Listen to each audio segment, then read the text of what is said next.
Roe v. Wade. It's a US Supreme Court decision brought down 49 years ago that took the issue of abortion out of state control and made it a federal matter. That's not to say the states have been absent from this debate in the ensuing years. They haven't. Abortion rights in the United States vary from state to state. But what Roe v. Wade created was an abortion right at a federal level. And because of that, it's been one of the most contentious judicial decisions in history. Now, for years, the pro-choice lobby has feared a hidden agenda to overturn the case and the legal precedent on the grounds that abortion is morally wrong. That's certainly been the argument of the Christian right. But that's not what happened over the weekend when the Supreme Court's decision was made public. What it found was that in constitutional terms, the matter of abortion was not properly a federal issue, with the court finding that the decision in Roe v. Wade was made wrongly at law and that abortion should once again be something that's only legislated at a state level. Now, it's worth noting in all the commentary in Australia today saying that the US decision was wrong because it handed back abortion issues to the states, they all conveniently left out that that's exactly what happens here in Australia. In Australia, there is no federal right to an abortion. There is some part payment under Medicare, which of course is administered by the Commonwealth, but no established right to abortion at a national level. Australia, like the United States, after this weekend's Supreme Court decision, sets the parameters of abortion access in this country on a state-by-state basis. Now, before we cross to the US for the latest on how this seismic decision is playing out, let me just add this. I don't often quote Bill Clinton, but on this, we agree. Abortion should be safe, legal, and rare. And it's the rare part that hardly ever gets addressed.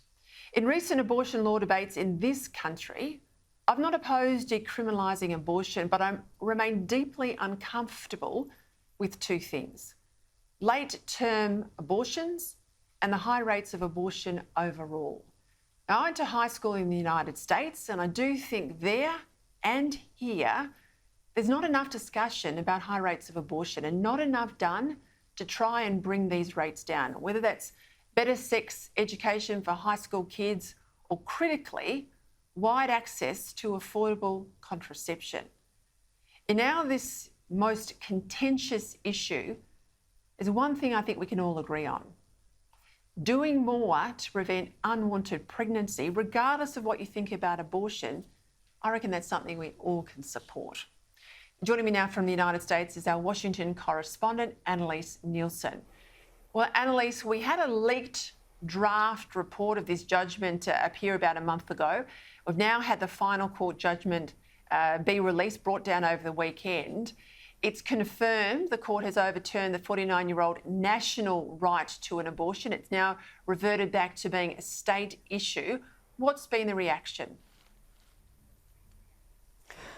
There's been no real small reaction from anyone in the US. What we've seen is a huge outpouring of anger from women especially. We've seen a lot of frustration and a lot of women are scared. But equally on the pro-life side of things, there's a lot of joy. There were celebrations outside the courts, but you can't underestimate how strong this movement is in the US and how genuinely felt it is by a lot of Americans as well.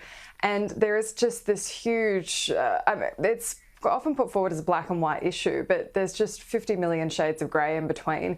There's so many people that you speak to that have this sense where they feel like they're pro-life, but then if you put forward different scenarios, they can see why a woman might want to have that choice available to them as well. And on the flip side, there's plenty who say they're pro-choice who are uncomfortable with how far some of the regulations were allowed to go, that it was up to 23 weeks, the point of viability that you could access an abortion across the US, and in many cases even further than that. And so this is where it's become a really uncomfortable discussion. And now it's reverted to the extremes in that it's gone back to the states. We've got some states where it's banned altogether without even any carve out for rape or incest. And a lot of other states are just going to be increasing the access and making those limits even further. So give me a sense of how it plays out across the 50 states. I mean, how many states now under this change where they haven't got that federal right to come in over a state-based decision? How many states out and out ban abortion, and how many states have signalled that they're going to tighten the current controls? Look, by this time next year, we'll expect about 26 states to have either banned or drastically restricted access to abortion.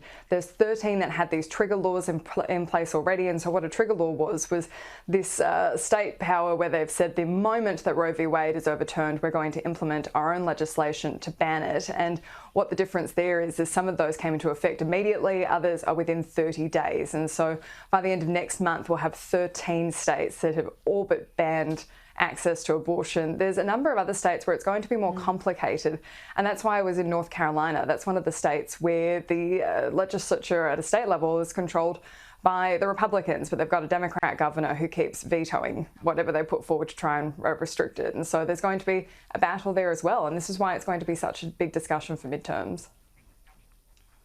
Well, this is the point, isn't it? Because, I mean, when you get it back to a state-based jurisdiction, of course, all of these state congressional MPs and senators, they go up for election. If you don't like the law that your state's bringing in on abortion, you can certainly turf them out. The Democrats are saying already in the media I've watched over the last 24 hours that this will be a real call to arms for the midterms.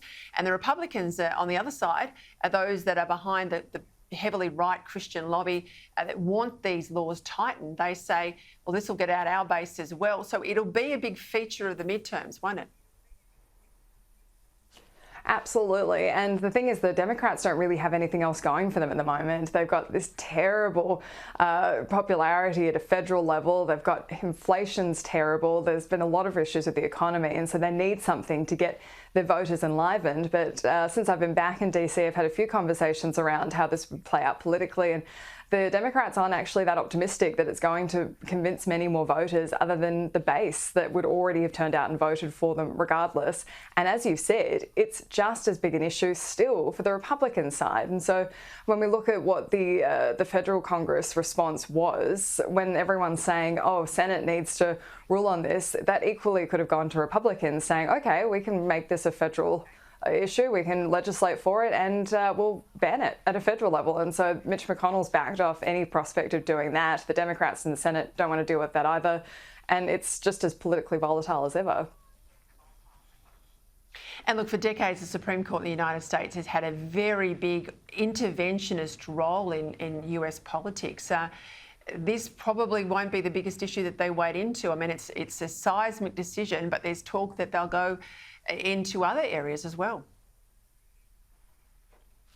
Well, I mean, we've got the Conservative bench now, and they've said that they're not afraid to go into areas like this. What was interesting with this as well, so the original case that was actually put to the Supreme Court here was about this limit of 14 weeks in Mississippi, and this is where the Chief Justice Roberts actually agreed with that, but then didn't agree with overturning Roe v. Wade. He was the more moderate conservative in the middle. It's the new conservative justices that are keen to put forward this notion, and it is that they don't want to have the Supreme Court intervening in politically volatile things like this.